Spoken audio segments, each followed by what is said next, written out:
Got that recording.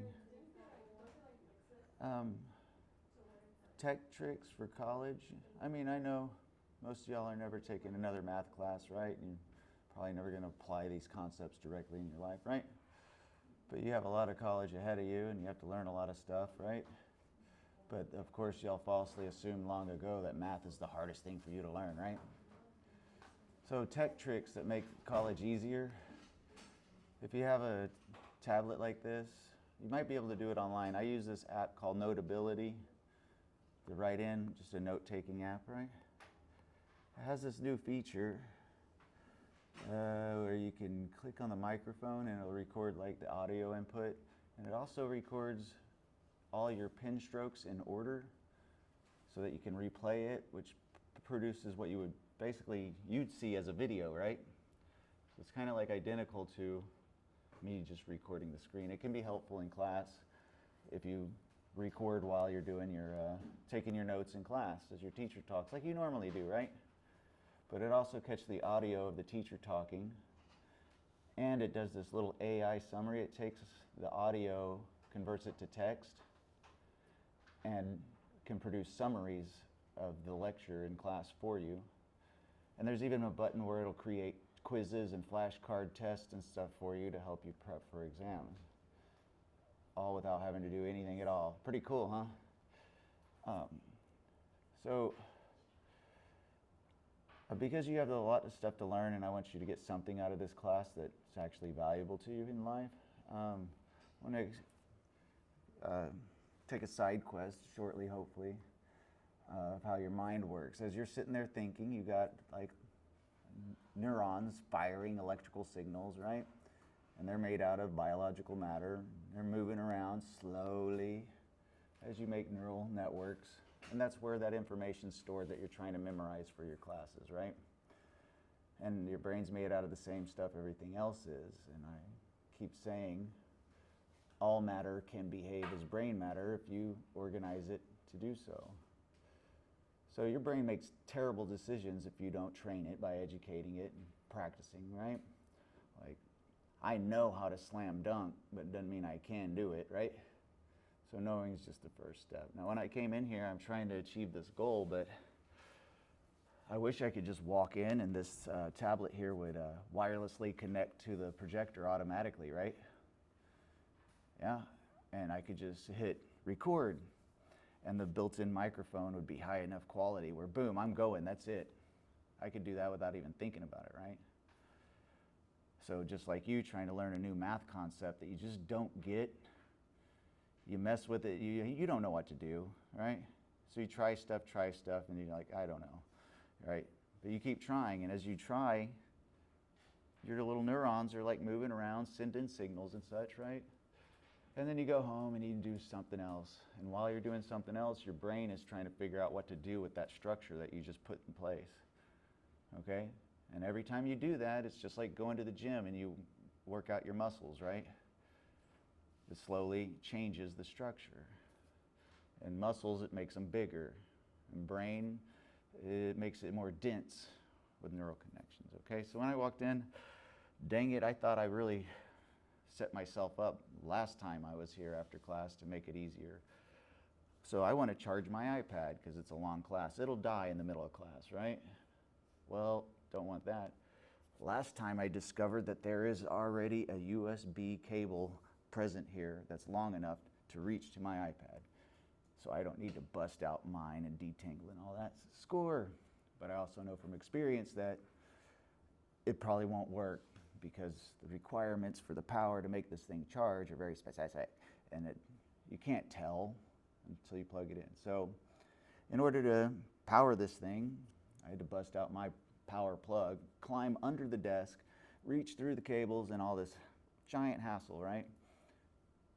Use their cable, my plug, and it works. I can look at my screen, right? You don't want your brain to have to do that on exam day, you know? I had enough experience to know what needed to be done to make it happen. But that's a whole lot of mumbo jumbo, right? But now I can, after class, try to set it up so next time I can get my plug in their cable with minimal effort, yeah? That's where you want your mind to be on exam day, so you can walk in not just knowing what to do, but being confident you can do it almost without thinking about it. Does that make sense? A lot of the students in the science math classes, it's like they think they know because they did 5 homework problems and got the right answers. It's like, it's not nearly enough, you know? So that was power. I also had to get video out to this thing since the only way to do it wirelessly, I discovered last time, was to connect to a different Wi-Fi network that's connected to, but that Wi-Fi network does not have internet, so I wouldn't be able to access the internet if I take advantage. So I have to do the HDMI wired connection. Now I could bust out my cable, but I learned that there's already one here. I can simply unplug their computer and plug it into mine. But then I'd better remember to plug it back in because the next teacher might get mad at me if I forget. I don't want to get in trouble, right? So that means every day I have to consciously use brain resources to remember to do that. I don't want to have to do that. I'll forget. So you don't want to set up the possibility of getting in trouble. You want to minimize the possibility of any hiccups in the future. So if you have busy weeks in the semester, like you have important classes and you want to get good grades, and anything could happen, flat tire, this, that, right? You want to stack the future in your favor, minimize the probability of anything getting in your way. And that's how I spent my weekends, so that during the week there is minimal probability of something jumping out in front of me and pulling the carpet underneath my feet, right? So those are tips and tricks, all right? You don't want life to just be reactionary if possible. Delayed gratification, right? Investing in the future, you get more, but there's an art to it. I invest way too much in the future that never occurs because sometimes there's lots of variables at play. So those are some tips and tricks. Now what else have I got? Video to y'all so that you can see what I'm thinking. You can hear what I'm thinking with my voice. You can see what I'm thinking via my hand to the tablet, through the cables, to the wall, and then photons bouncing off the wall to your eyes, right? So we're going from analog to digital before that signal gets you. And what else do I need? Oh, the audio recording. I could just use the built-in audio. That'd be easier. But I have this fancy mic setup that I'd like to utilize. It gives better audio quality. Why? Well, my professional friends say YouTube recordings, the audio is actually super important. Poor audio can immediately have people just leave, right? Okay, well, I want to maximize the probability that people catch these ideas that I'm throwing out there because nobody else is sharing such things, right? And producing something that's of unique value to the world, and it's valueless if it doesn't get shared. My videos could just be the math, just like the 10,000 other videos that are just the math, exactly the same way the textbook is teaching it, but what kind of contribution is that? Don't want to do that. All right, so I got that set up. Now next time I come in here, now I know more. You'll have other things already in place. It's just like your neural network having that knowledge now encoded in its structure, right? And even though I know what to do, it's a different setup. I'll still have to think about it, right? And each time I'll refine it a little more until I know this is the most efficient setup. And then a few days of that, I don't even have to think about it. I'll walk in and my arms will move, my legs will move, and I'm rolling without wasting conscious cognitive resources on that event. In which case, I have turned the world around me into brain matter.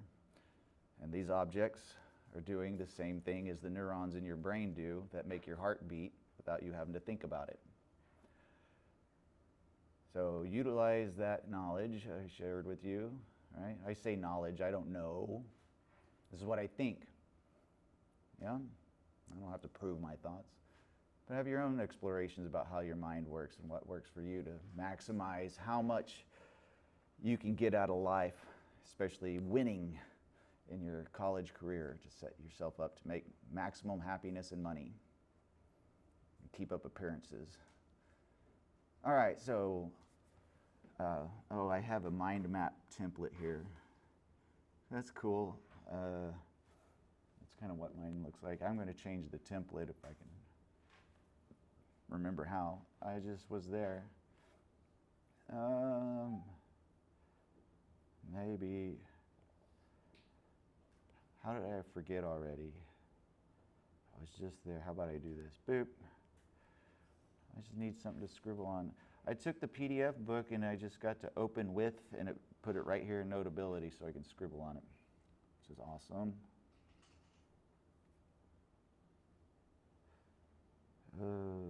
Rename? Nope.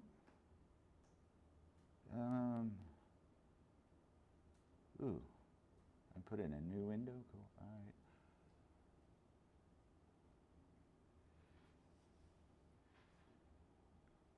Look at all these little squigglies.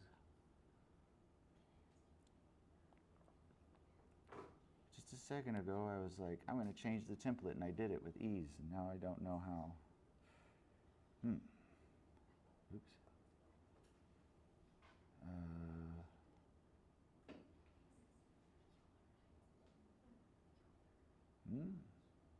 Oop. What's that? Oh, let's share. Dang it. I know.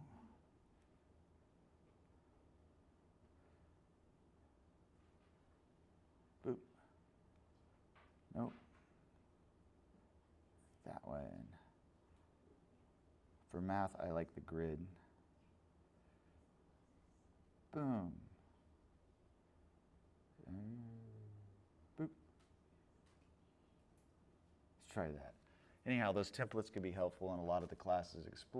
Take time to explore your tech so you can use it. Don't go out there and dig a ditch with a spoon. Yeah? Or crowbar that sucks. Go rent the ditch digger. So, here is daily quiz number 1. Oh, that's too skinny. I want, maybe this. Yeah, there we go. Not number 1. Daily quiz. Which one is this? This is the 3rd day? Yes. All right, number 3. Remind me, I might have to make the spot in Canvas for you to upload your results here, right? Yes, I think you only did the announcement. Yeah, I haven't made a spot for that. I'll do that. All right, so add, what was it, 1 over 15 and 2 over 21, right? I should have written instead, finish the sentence, and wrote this, right? Finish the sentence. That would be more like, then you get away from that. It's math class, so my brain is going to shut down. I'm not allowed to think, right? Y'all assumed math was so hard long ago. I'm going to teach you. You don't have to know much. You just think. And that allows the math to get to know you. All the other classes are the hard ones. It's all knowing stuff, a bunch of memorization, which dead things like paper and computers can know anything effortlessly, right? They're the hard classes because you have to pretend to be dead to succeed at them. So, what are your techniques?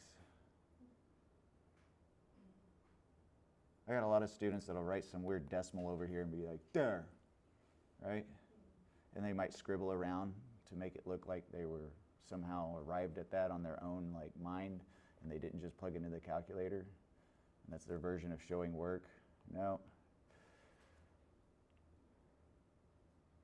I mean, whatever you did, you had a final conclusion. And the final conclusion is useful for quickly validating whether you did it right or did it wrong. That's all it's useful for, right? Which which you could use a calculator or a computer. There's lots of ways to use your final answer to check to see if your journey took you to the right location or not, but we want more than that. Anybody want to throw out an end result? I got 17 over 105. So you got 17 over 105. Now, somebody else could have got something that looks different, but is also totally legit and correct. You know, there's an infinite number of names for the same thing. Anybody else got a end of the journey that looked different?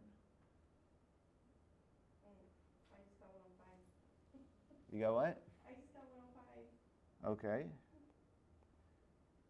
Anybody else? It looks like on the way to the party, somebody got left behind.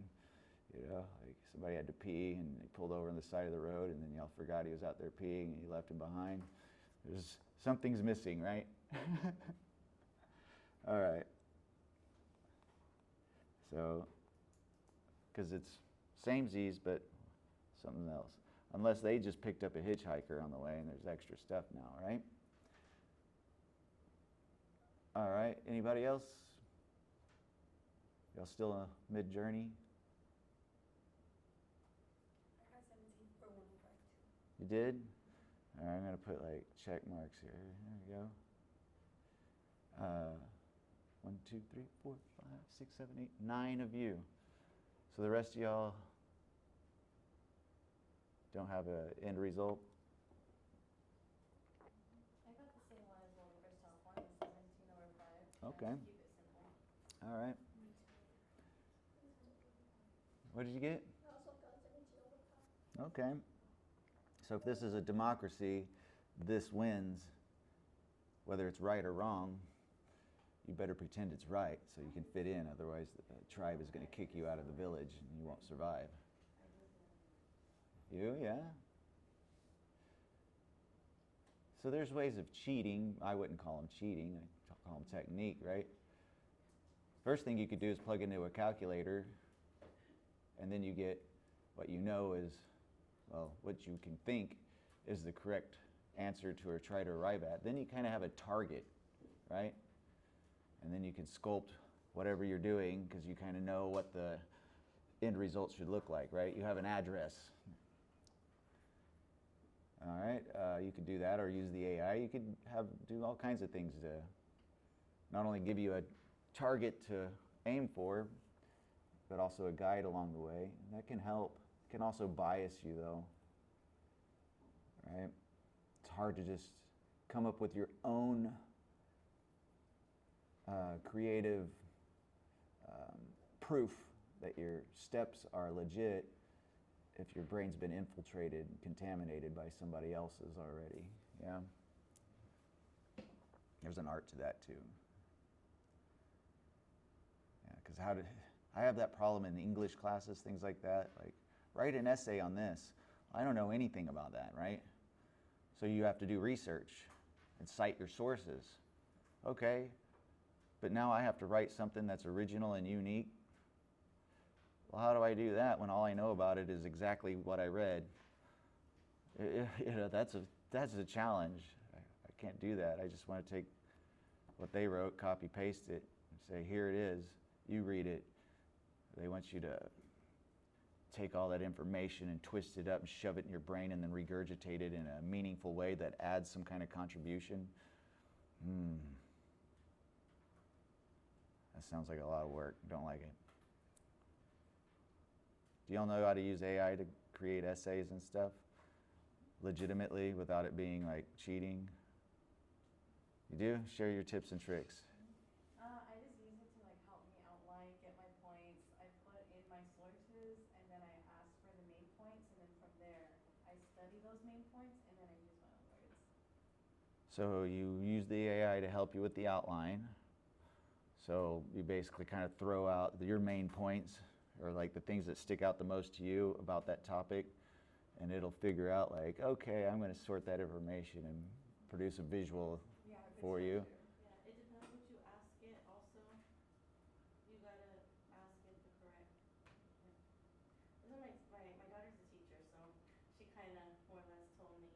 She's getting insights into, yeah, Yeah. it depends on what you ask it. Yeah, it depends what you ask it, how you ask it, and then you even have to ask it, well, how did you get that answer? Give me the wrong answer. Give me Yes. the right answer.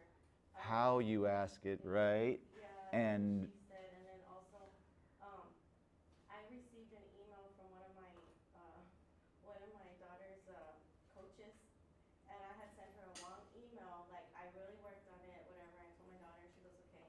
And so when she sent it back, I couldn't share it with my daughter or my husband, it was all in black. And she told me it was because she automatically just copied it from ChatGPT, because it obviously looked that it was like from Chat, and she just pasted it on the email. And I said, that's why it's in black and I can't share it? And she goes, yes. And it got flagged. She took the output from the AI, yes, immediately and copied, pasted it without any instead of putting it, like, contribution. in Word. Wherever she pasted it, the automated AI system Yeah. recognized AI, flagged it, blackened it all out. So everything, but it looked like everything she put in it was AI, and I was like, oh, okay. You know. Yeah, that's the wrong way to use AI. Yeah. Now, it didn't matter if that output came from a whole bunch of completely and utterly original input, right? You write your own unique Yeah. essay, right? And then you ask AI, hey, can you take this and kind of make it sound better, right? And it'll do that. It's your own words, but it'll fix the grammar, and it's the best way to learn how to write, because it'll tweak it a little bit, but it'll say, I changed this because it allows the reader to, it's more concise, right? And so it's good because it'll fix it, but it'll tell you what it fixed and why it fixed it and how it found the room Yes. for How did you get improvement. that And answer? that feedback is exactly what you need to become a better writer. And it gives it to you immediately. And learning is efficient when you get immediate feedback along the way, right? Of course, any of these tools that produce that are always against the rules in school, unfortunately. I don't see why they have to do it that way, but make sure that whatever you get as output, you look at it and you take that and further refine it into your own words again. And then send it back into the AI, right? All right, now can you take this and make it sound better? Utilize that over and over, rinse and repeat. That's one technique, but like you said, when we cite our sources without AI or computers, we're assuming that those sources are true, right? But they might not be. Yeah. So citing the sources isn't just saying, here's where you can find it. It's also saying, it's not me that could be right or wrong. I don't know. If you think it, go see that guy. So it's also a way of like covering your butt, right? So I found AI is as useful as Uncle Bob, like the collection of all Uncle Bobs. They might know everything there is to know that humanity knows, but that doesn't mean it's true, right? It's like Googling, but faster. So Uncle Bob might be right, might be wrong, but that's a good place to start, right? The collection of all human knowledge. Now, one AI might tell me one thing, and the other AI will tell me a different thing, and they seemingly contradict. Well, usually it turns out they're both right, but in different contexts. So if I'm really need to make sure that it's not hallucinating, one, I use the two AIs, and if they don't agree, I have them fight. Well, ChatGPT said this, Claude. Are you wrong? What's wrong with you? I try to get them all like emotional and such, and I'll have them battle it out. And if that doesn't like clear the air, then I get Google Gemini in there too. All right, in this corner. All right, so that's how you use it. Use the AI, use all your tools. This is a capitalistic economy. If you ain't cheating, you ain't trying, right? Use the AI every which way you can. It's the most powerful tool we've created. For me, using AI is doing math. Mathematicians invented calculators to free up our brains to not have to do stuff dead things can do. So using a calculator is doing math. Teachers would think of it as the opposite, right? Don't use the calculator, do it yourself. Well, AI is an advanced calculator, if you will. It's non-biological matter that can do cognitive things for us. Utilize it to free up your mind. Now, those of y'all who got this over and over again, versus this, let's compare paths here, journeys. Oh yeah, well I didn't finish it. I didn't finish it. Oh, well, I that makes stopped sense. there, but yeah, I'm like, As to why you have part of it. So you're kind of doing, I didn't find the lowest. it's kind of like you sent the front half of the car and the back half of the car as separate like paths to the party, right? Okay. Well, it seems like y'all are all converging. Now, if you wanted to learn math, right, it's like what you do to maximize your knowledge and learning of it, make it fun. You both work the same problem separately, like we did here, right? The cool thing, you could both work them on the whiteboards separately. Don't look at one another's work. When you're done, you have an end answer. You don't know if you did it right or not. You look at your friend and you go, what'd you get? And if y'all got the same answer, you can be confident that you either both got it wrong or both got it right, right? But let's say you got different results and you're not sure which one is the right answer.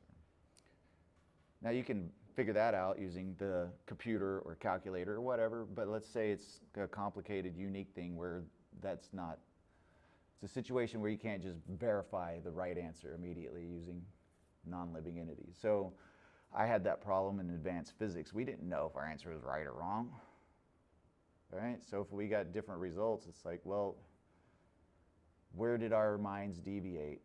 And then we'd have to look at each other's writing and be able to read it and follow each step thoroughly.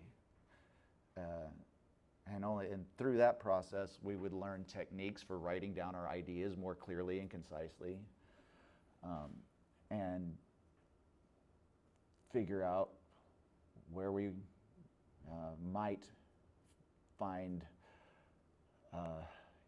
easier paths to figure out how to get to the right end of the journey, right? It's complicated. We get 4 problems to solve in 2 weeks take-home exam. Your take-home exam, you think, yes, 4 problems, okay. Because the only question students ever ask me about the test is how many problems are on the test? How is that even useful? Right? How is it? Every time, that's the only question. Or what's on the test? Well, how would that be useful? Well, basically out of everything I taught you, it's all important and you need to comprehend it all, but their goal is to get a grade, so their goal is to not learn anything if possible. If they have to, they want to learn as little as possible and still get the highest grade. So what's on the test tells them what not to study, what not to learn. And that is not my goal, right? So who wants to share their collection of pen strokes in linear, temporal linear order? Temporal's time, so you wrote squiggles one after another as time passed. Anybody? So you're going to convince somebody that your end result, in this case this thing, is correct. Yeah? When I say anybody, that anybody includes people who didn't memorize algorithms given to them by math teachers that we just assumed would arrive at the correct answer. Okay? So using a memorized algorithm won't convince somebody else that your answer is correct, will it? If they didn't memorize the same thing and trust the source.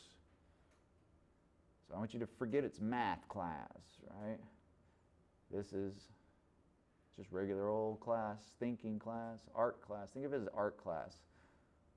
And this is a TikTok challenge. All right, you want to win. Yeah? So, step 1, if you ain't having fun, it don't work. Right? Your TikTok video will not go viral if it's not fun, will it?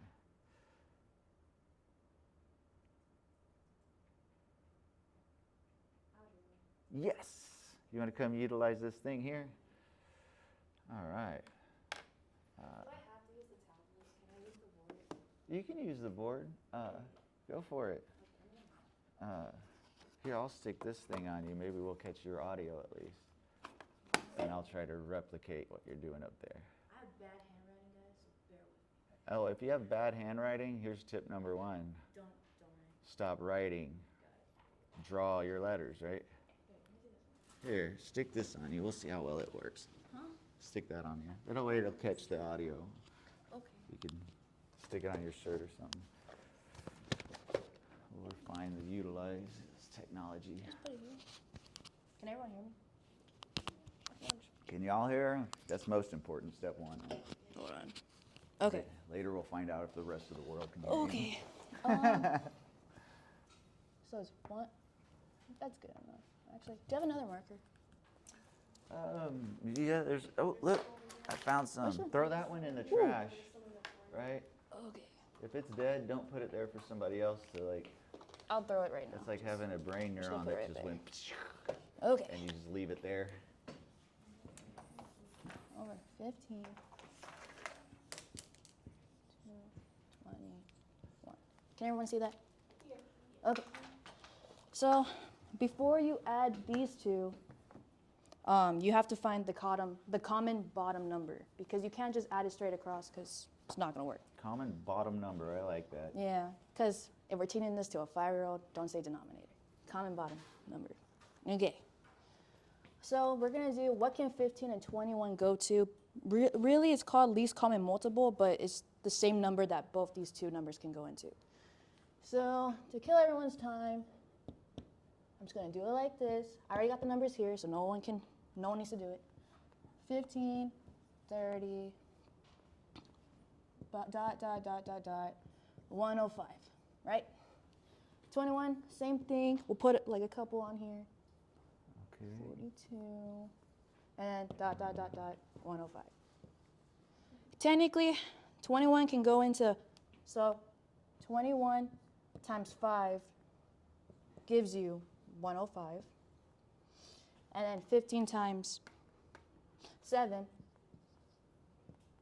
also gives you 105. So we already have the common bottom number. But what you do on the bottom, you have to do this at the top. So, let me see. Yeah. So, 15 times 7.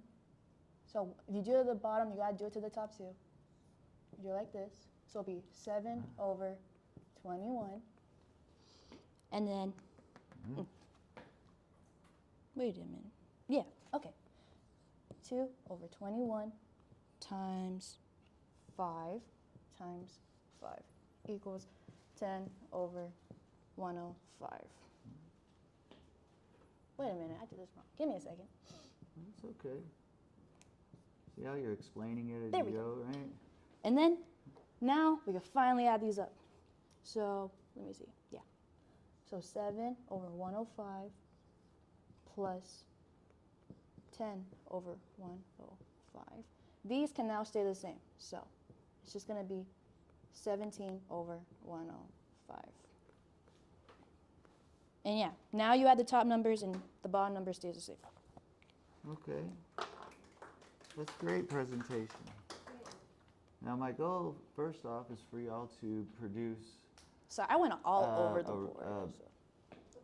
a piece of non-biological matter with this knowledge encoded in it along with the argument. So something you can hand to somebody else or put in the mail that arrives to them that stand alone without your physical brain being present that can produce a proof of the result that anyone can understand. Does that make sense? Yes. Then, you know, in class we can do the presentation part. So when I'm talking to y'all, I'm usually presenting mathematical concepts so you can understand it, right? But that means y'all never get a chance to actually learn how to write math at all. If I'm explaining it, right? That's not the same thing, is it? You notice when I write my notes at the end of the day, it's just scribbles, incomprehensible scribbles, right? Nobody can get anything out of that. So math is a language. You can think in it. You can write it. So imagine in English class if you never turned in an essay to be graded without you being there reading the words to the teacher and you could just write words all over the piece of paper to kind of remember, to help you remember the like your guiding points as you're talking and pointing and waving your arms. Well, that's not an essay, is it? It's the same thing in math class, right? There's the thought process. There's the written paper, the written thoughts, right? And then there's the presentation of your essay to the class, right? As you read the essay and you talk about what you wrote, yeah? But we don't ever think of it that way. We always do it this way, which is a perfect place to start. So you used a recognizable algorithm that's taught in standard math classes, one of the two, and you explained the steps you took. But what I don't understand is why.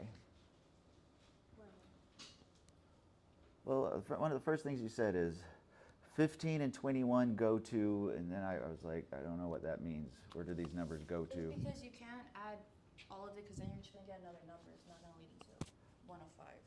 Well, yeah, I know you did that. Yeah. And while I'm looking at something and then I'm hearing words, sometimes I can't process them both at the same time. So what was your motivation to do that? To get the common denominator, Common- common bottom number. Yes. Okay, what do you mean by common bottom number? I know what bottom numbers are. So,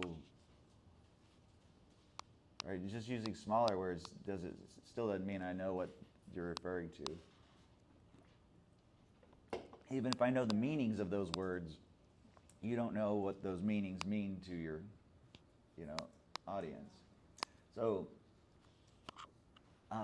had you not been groomed to do that reflexively without thought, because you know to do that now, so you can do it without thinking, but your audience doesn't have that experience, and if they had to do this on their own, they wouldn't know why they're doing that, would they? They would do it without thinking, and they'd assume that the answer they got is correct because they're assuming that you have verified that that always gives the correct answer. Yeah? Like we're assuming the math teacher is right, which may or may not be true. They could be teaching you wrong every day, which we do in science books quite often. We always have. Like the Coriolis effect. Have y'all heard on one side of the equator, your drain will drain in one direction as it spins, the water, but on the other side it'll turn the other way? Or hurricanes spin on one side, in one direction, one side of the equator, and opposite on the other and such? We'll go into that in more depth. You did great, but it's exactly what the teacher had you do. So I want you to delve a little bit, if you're brave enough, into how is this? The teacher never explained why you do that, right? They just have you memorize it, you do it, and they're hoping that as you do it over and over, that later you will get the why yourself, right? Is it still right though? Well, I don't know. Again, I don't care about the answers or the questions. They're simply playgrounds to explore the concepts. Because I want to help y'all learn how to write your ideas down and share them with other people, whether they be mathematical or not. Right? Not all ideas fit words real well. And sometimes you might have a cool idea you want to share, and it's just like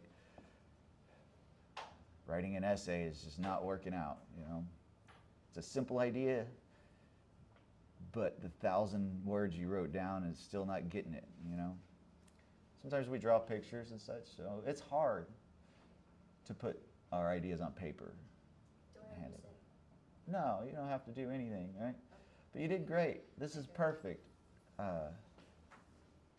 This is one of the algorithms that I've seen taught and utilized, and it's good. Now, again, the goal is prove to your audience that your result is correct. So where is Where's the proof that that's the right answer? Like, as a 5-year-old watching you do that and listening to your words and such, I want to be confident that that is the right answer. You know what I mean?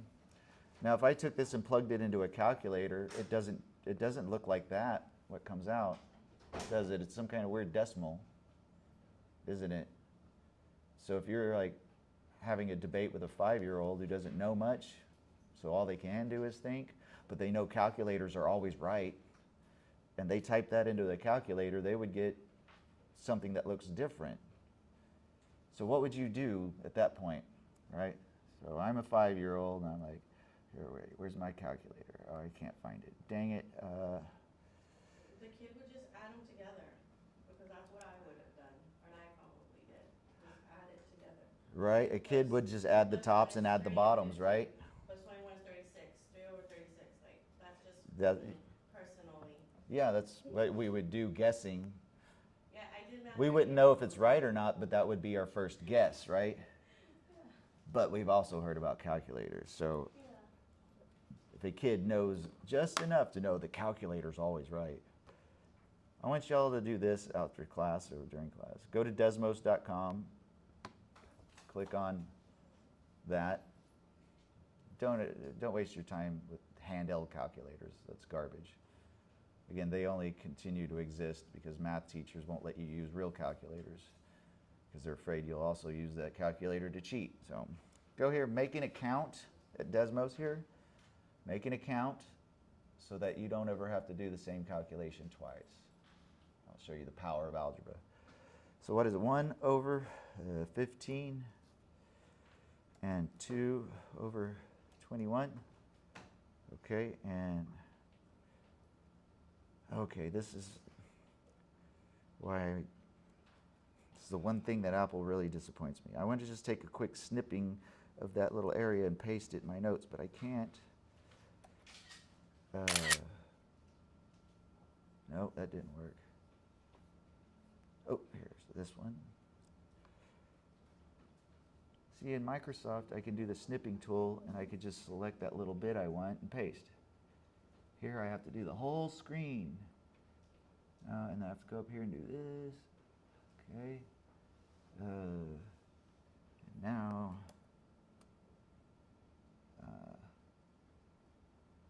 so, what the hell? That's not what I copied and pasted, was it? Right? It's because of the double screen going on. All right, so now, I guess I'll just have to do it this way. What is this? 0.16. So the Desmos says equals 0.16 190 476 1905. This is what Desmos, our online calculator, says the answer is. So the other 5-year-old says, nuh-uh, the calculator's always right. Because in math, there's always one right answer, only one right answer. It's either right or wrong. And that's not what you wrote down. So they're not convinced. Even though your answer is right. But they're not convinced. They think you're a liar trying to trick them. Like my daughter, the more honest I am with her, the less she thinks I'm being honest. You lie all the time, Daddy. All right? It's amazing.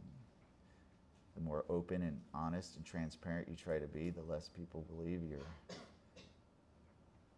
being honest with them. I think you're trying to trick them. So, how do you convince them that you're like, no, this is right? How do you convince that child that your answer is right? Because it is. It's 100%, 1,000 billion crocodilian % right. But you know what? This is wrong. It's straight up lying. You saw what I did? It's really hard for y'all to do this assignment because y'all brain's been contaminated, right? the proof that it's right lies in your trust of the system and that teacher, right? And the teacher is trusting their teacher on down the line, where who actually critically thought and verified that it's not bullshit. Somebody has to, right? That's why most people know stuff only, they say that only if somebody else told them. Well, if that keeps going in a circle, nobody knows anything. We can live in delusion. So here it is, Desmos. This is a website that's used in math classes. It really is just a copy of GeoGebra, which is way more awesome. GeoGebra. That was the initial one. It's more flexible and cool. So the math teachers took that and they copied the concept, made a watered down version for math classes. And I didn't type anything down wrong, did I? It's 1 over 15 plus 2 over 21, right? Yeah? And it says equals. There's a whole bunch of symbols. A better question for me to ask y'all, a challenge to do that gives you more insight, is for me to write something that's incorrect and say, prove that this is wrong. That's actually easier because y'all haven't been asked to do that before, have you? Yeah? When we teach math, I show you one way to do it right. That's not very illuminating. What's more illuminating is having you grade papers, grade all the papers, and seeing 1,000 ways of doing it wrong. You'll learn way more from that. So what is it? Why is it lying to me? I said it's wrong. How can this be wrong? But you want to say it's the right answer. It just looks different, right? But it's not. It's not the right answer. There is a symbol here that takes everything that they're saying and makes it false.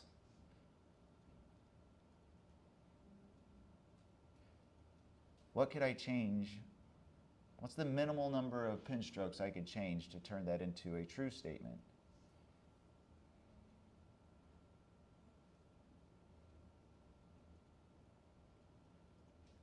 You know what each number symbol represents. It's just shortcut for pen strokes like tally marks. The only other symbol there is the bar, the plus, and the equals, right? And that dot. The decimal is just shortcut for base 10, right? So, I mean, I know what all those mean. That's just a bunch of tally marks. This means base 10, deci, metric prefix. That is just, that dot tells you this is just an abbreviated way of writing 1 over 10 and 6 over 100 and 1 over 1,000 and so on. That whole bunch of things added together where the bottom numbers are all powers of 10 and the top numbers are these. This is just a way of encoding this with fewer pen strokes. Now, okay, that's the dot. You know what the bar over here means, that horizontal line? That's just a ratio, 1 out of 15. And you know what plus sign means, right? And the only other thing is this equal sign. But putting it all together, I'm telling you, and you can believe me, that they are telling you something that is not true. But you can tweak it to make it a true statement. So where could it lie?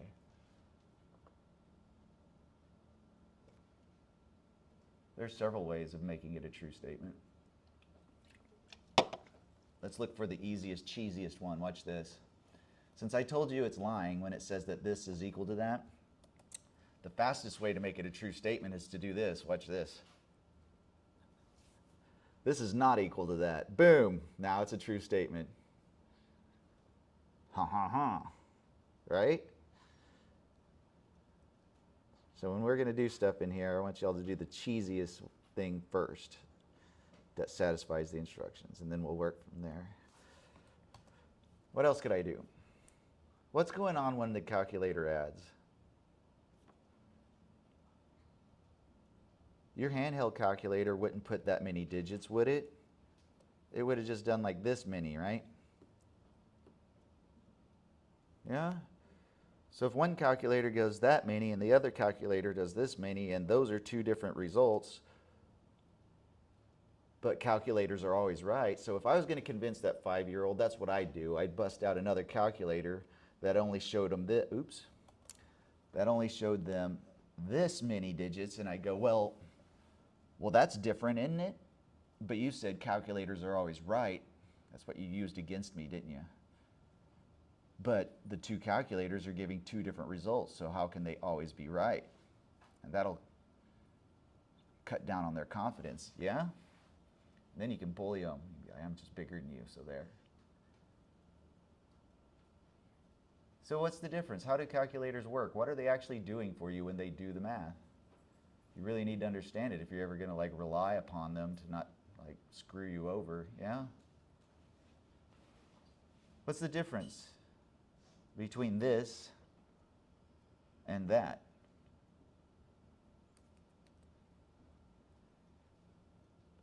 All right, I'm gonna, let's say, no, I want to do something legit. Let's say one handheld calculator only gives you that. What did I say in English? What's the difference between this and this? Well, that it would be exactly this, watch. The difference between that would be this minus this. That's the difference between those two things, isn't it? Exactly, verbatim, exactly the difference between those two things. Represented with the fewest number of pen strokes possible. That's math.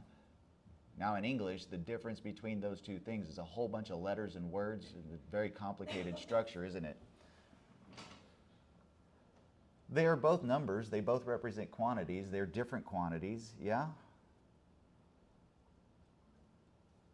They're close to one another, right? This value is pretty close to that value, but they're a little bit different, aren't they? Yeah?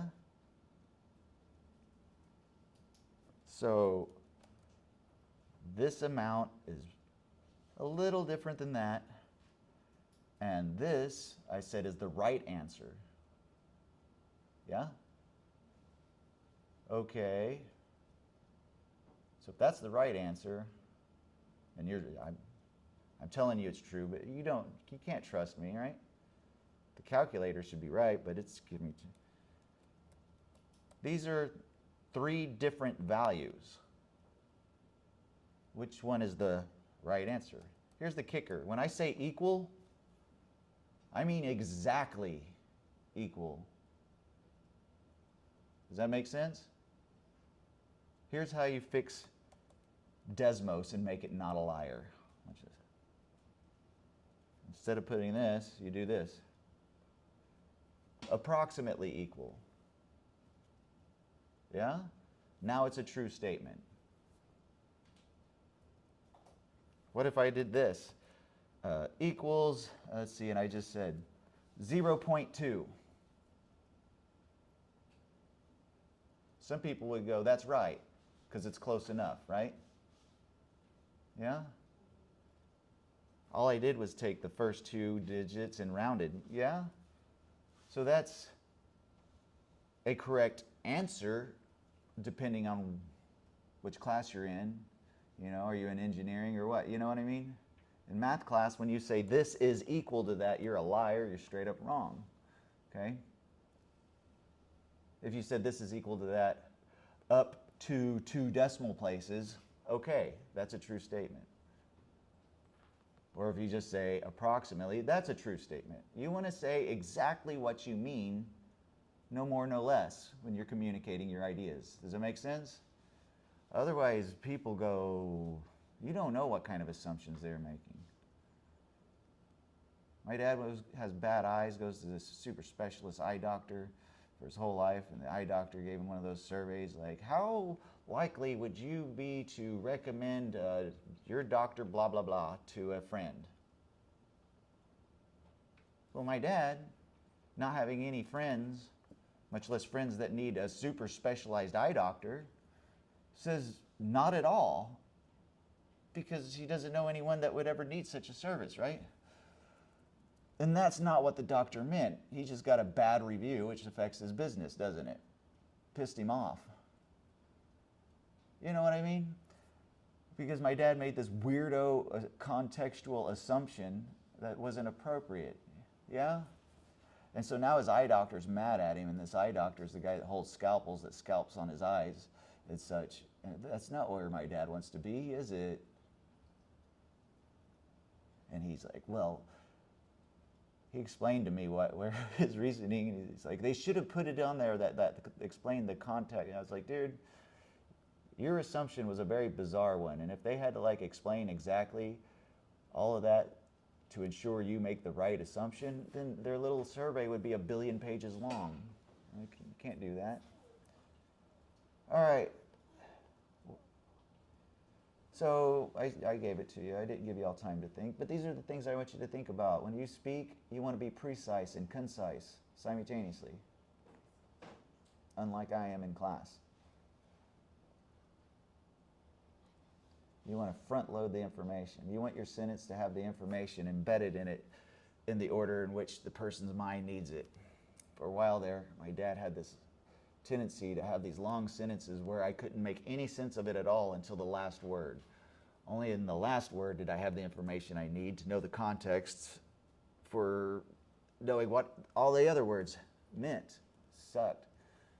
Like, it all depends on who it's referring to, and you don't get that information till the last word. It's like, oh, now I think I know what you're talking about.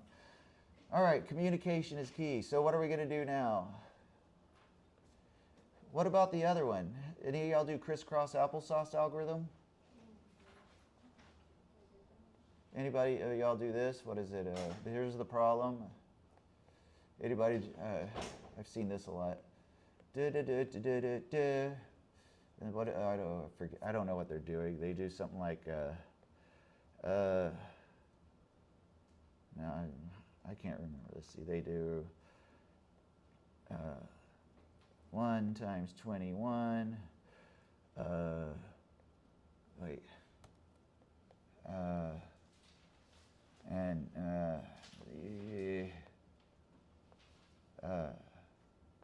I think they do something like that.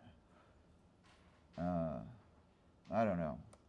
They scribble a bunch of crap that starts off with a crisscross applesauce, and they end up with the right answer. Okay? Mathematically, I know why it's correct in the end, but they have no idea why it works, you know? They do, what is it? They do, yeah, they do,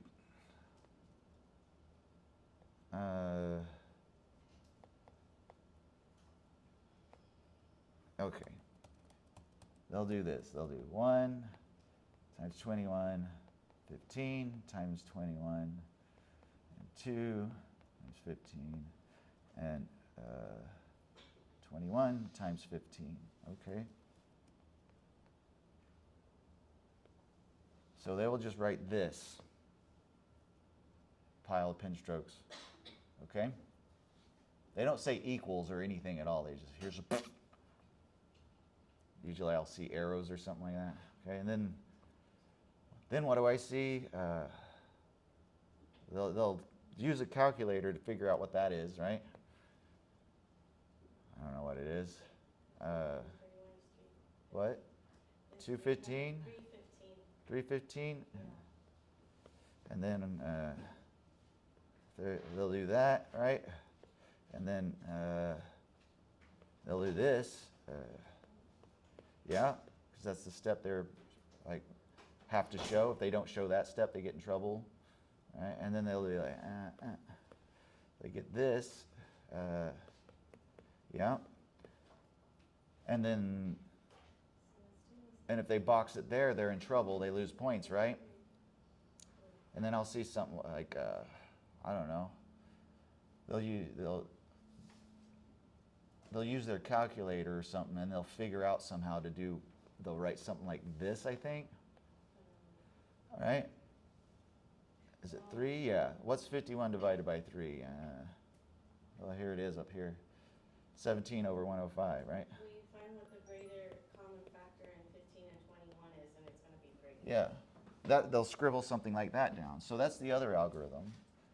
So you didn't do this one, but let's say you never seen that before, and somebody else did that and said that's the right answer, and you don't have time to do your algorithm to compare, right?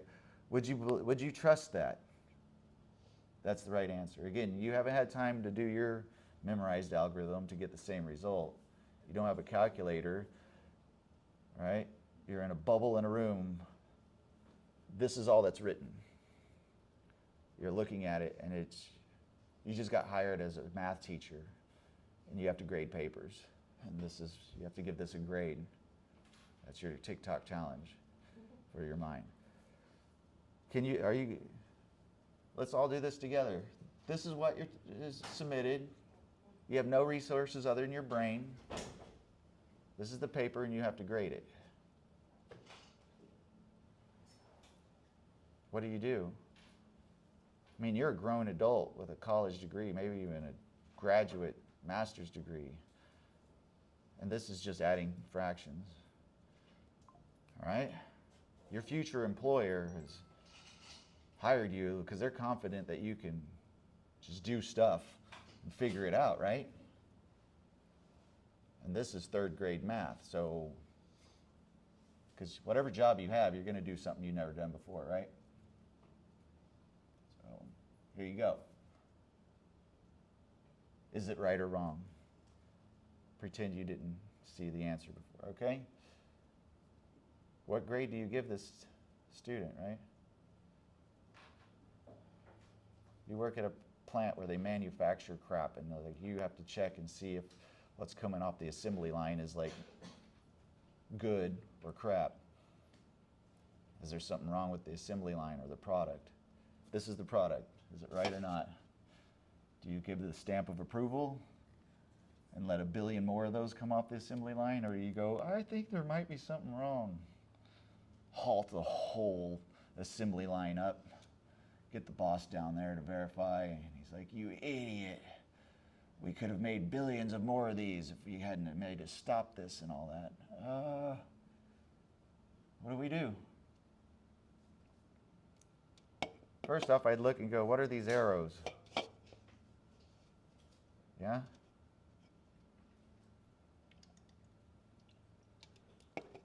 What do these pen strokes mean to you? What did they do here? What is this? And how is it related to that? Because this seems to be a blob, and this seems to be a blob. And I'm assuming there's a relationship from one blob to the next blob. Kind of like when you write a sentence from one word to the next. There's an assumed connection between these two blobs of pen strokes, right? Yeah?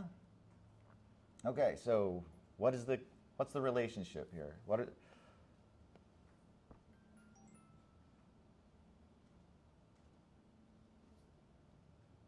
Does that convince you or give you does that communicate anything to you at all? So far, you know that this is a number, right? I think you all know that. And then the rest of this is beep, boop, boop, beep, beep, right? Yeah? I know it's a fraction. Yeah, that looks like a fraction, and there's the plus sign, right? All right. All right, let's look for a relationship. Well, the similarities, I see it has the same thing there, and this is the same as that, and this is the same as what is it? The 2, the 21, right? But you want to see the differences between things that are similar and the similarities between things that are different. That's where wisdom lies or whatever, right? Then you kind of have to look closely. So, samesies, that is there, this is here, and this is here. That's samesies. So what's the difference between these? Maybe by looking at the difference between these things that are similar, we can, get some kind of insight into what they're trying to communicate to us. Yeah? Maybe that's where the real information lies that's important. So, what's the different part? So it's basically like beep, beep, boop. They repeated the same thing and then put a little bit of extra there. This part here, what is that? How does that? So if I take something and I add to it just these symbols, what does that portray? Of course, those are numbers, yeah? And the dots are multiplication. So if I take a number, I break it into two pieces, right? So I have 3, and I break it into a couple of parts. I turn it into 1 and 2, because that's what this is. This is a number, and I just kind of broke it into two pieces that seem to be not the same amount, right? So analogous to that would be me doing this. And then this is the same as that, but I multiplied each number by something. So let's say I did the same thing, because that's a number and that's a number, but then I took each of these numbers and multiplied them by some stuff. So I'm just replicating it, but with smaller numbers, the smallest numbers I can, 1, 2, and 3, right? So they did something like this. I need to pick a next. I'm going to do like a 4, because this looks different than that, but they're both numbers, and I'm going to do a 5 over here. I'm replicating the same thing, just with smaller numbers, as if it mattered. So what's going on? What's this student doing?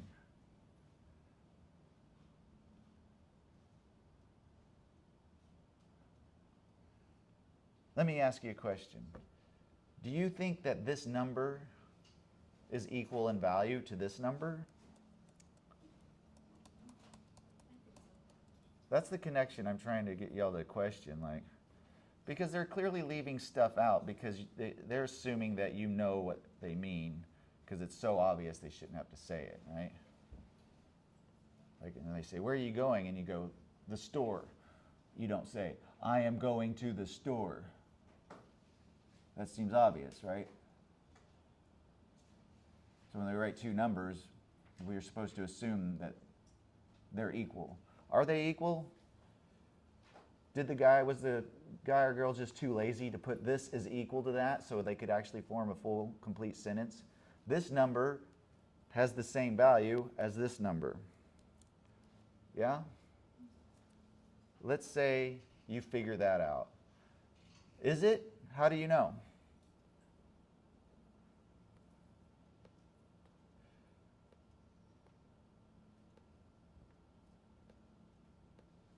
Let's fill in the gaps here. Right? We're grown adults. We have a master's degree in something, and we work at this, cheese factory. When I grew up, the smartest kid that always got the highest grade in all the class. At the 10-year reunion, I met her, and she worked at a cheese factory. I was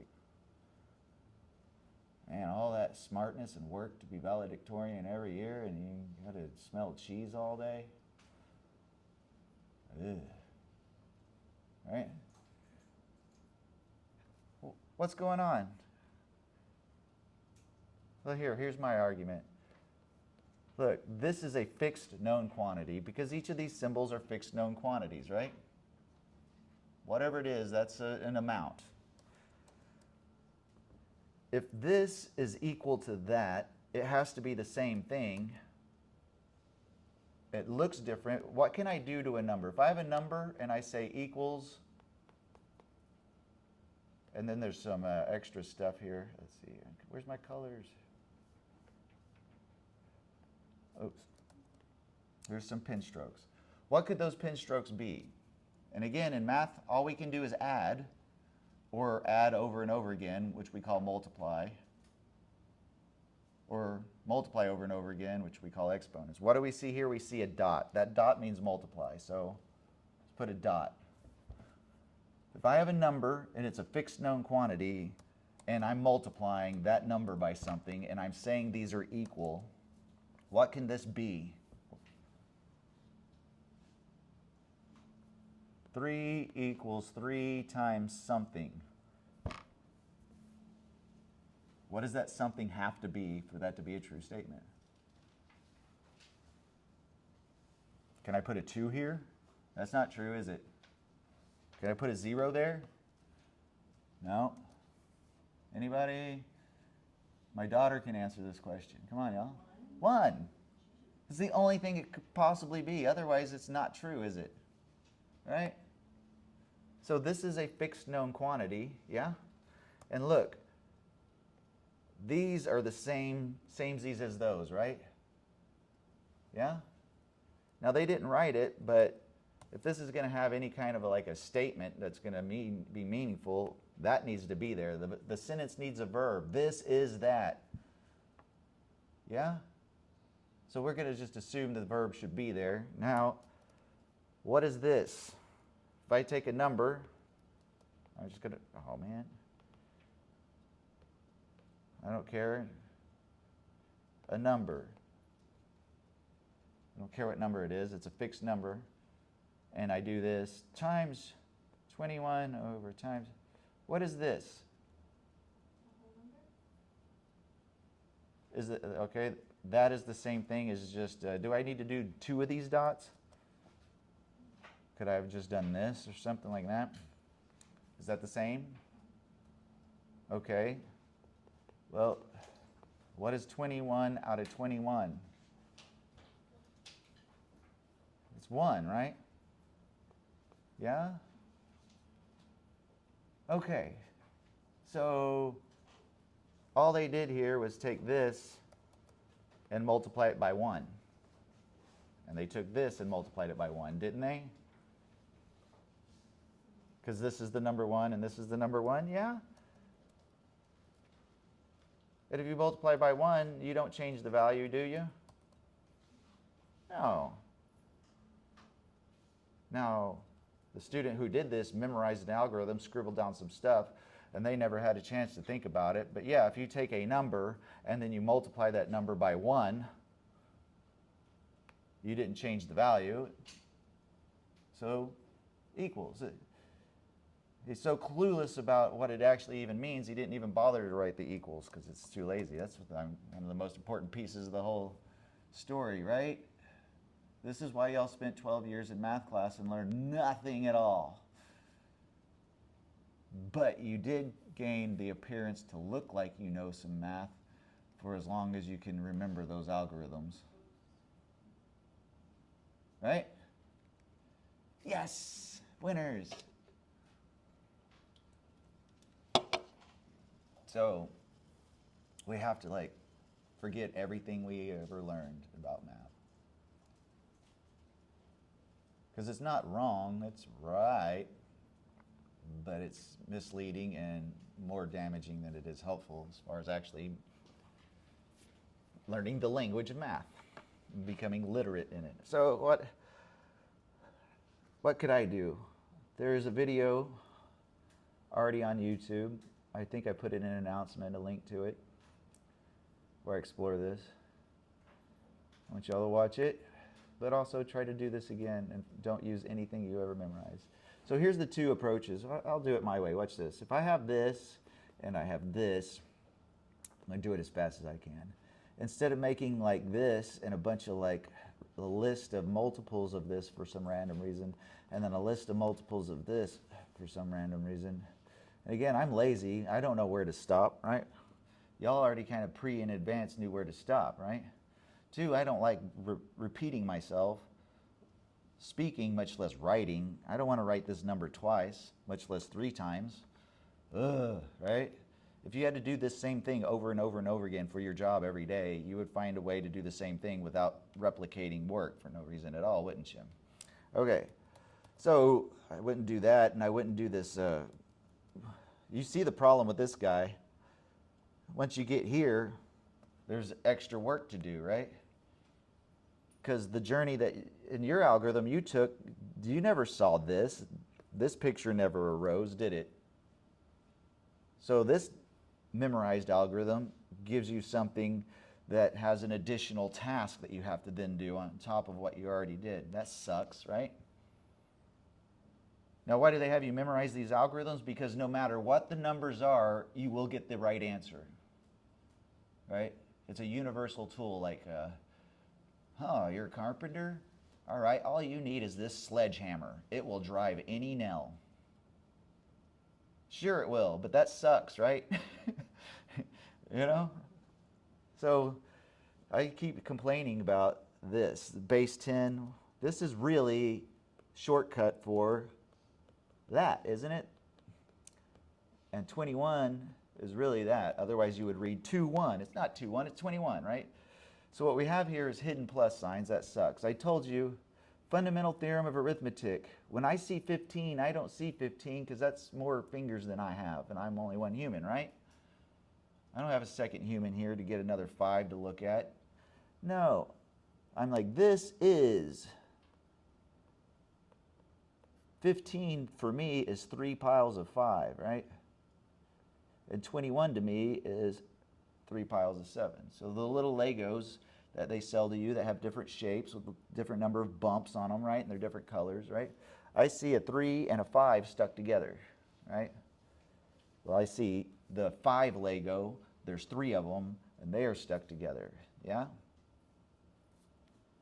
1, 2, 3, 4, 5, 6, 7, 8, 9, 10, 11, 12, 13, 14, 15.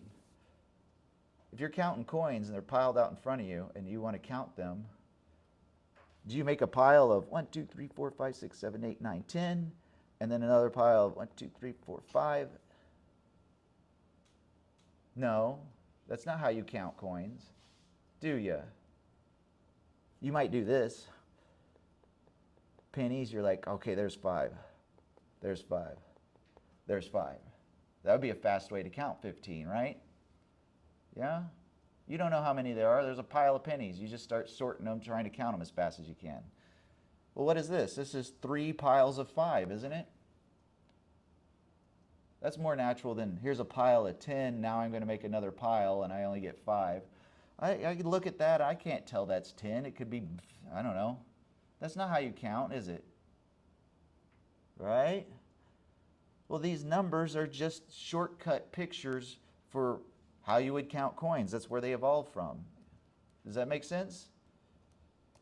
So I like 3 piles of 5. In fact, I can't break these numbers down. 3 and 5 are prime. 3 and 7 are prime.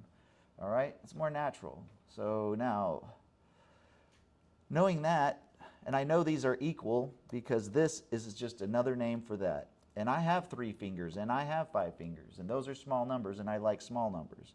Okay, so one thing I know for sure is that this is equal to itself because it's the exact same thing. Yeah?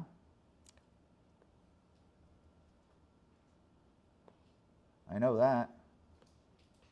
Oh, man. So a number is equal to itself. If I'm going to do anything and all I can do is add or add or add, those are the only things I know how to do. If I'm going to add anything, it's going to be 0. And I know it's still equal. Add is called multiplying. So I could multiply this by 1 and I know it's equal, right? Yeah? But what I'm looking at is I know that this and this are different. And I can't add different. I can't add apples and oranges. I can add a banana and I get 2 bananas, right? So because they're different, I need to make them the same. How do I make them the same? Well, I'm forgetting that these are even numbers. Like I said, baskets of fruit. I can't take anything away.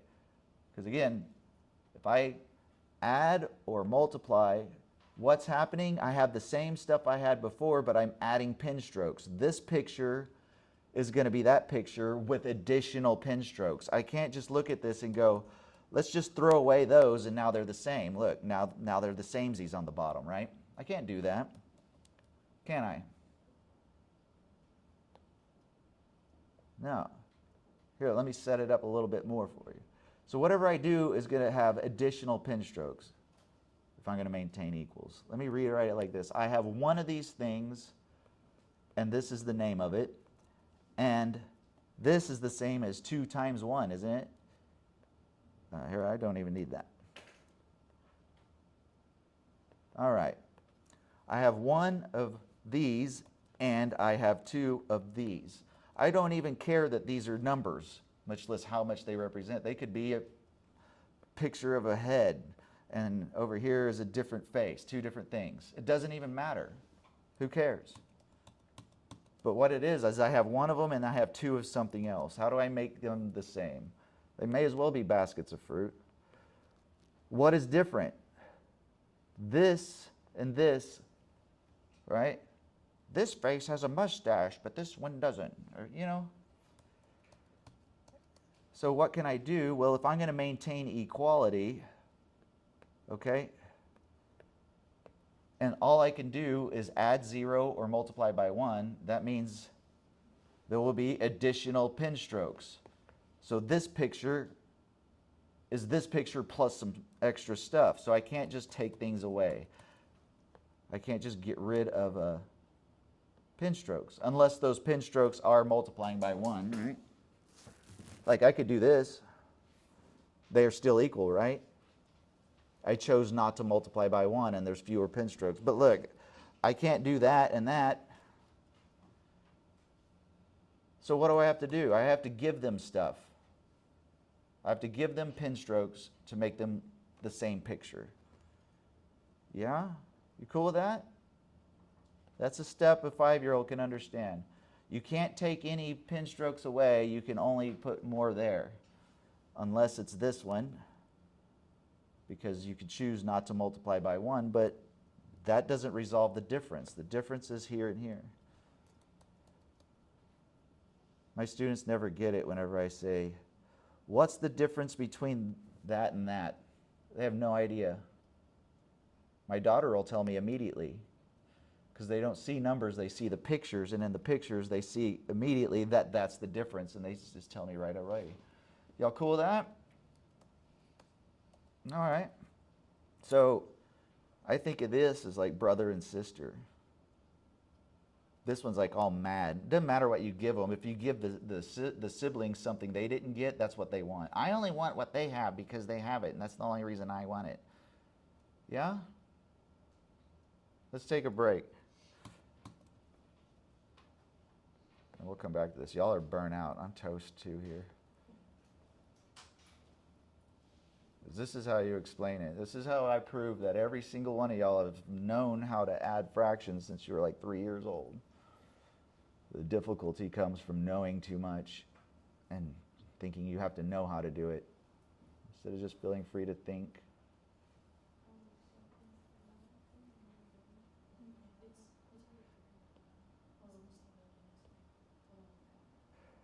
Let's see. Pause it.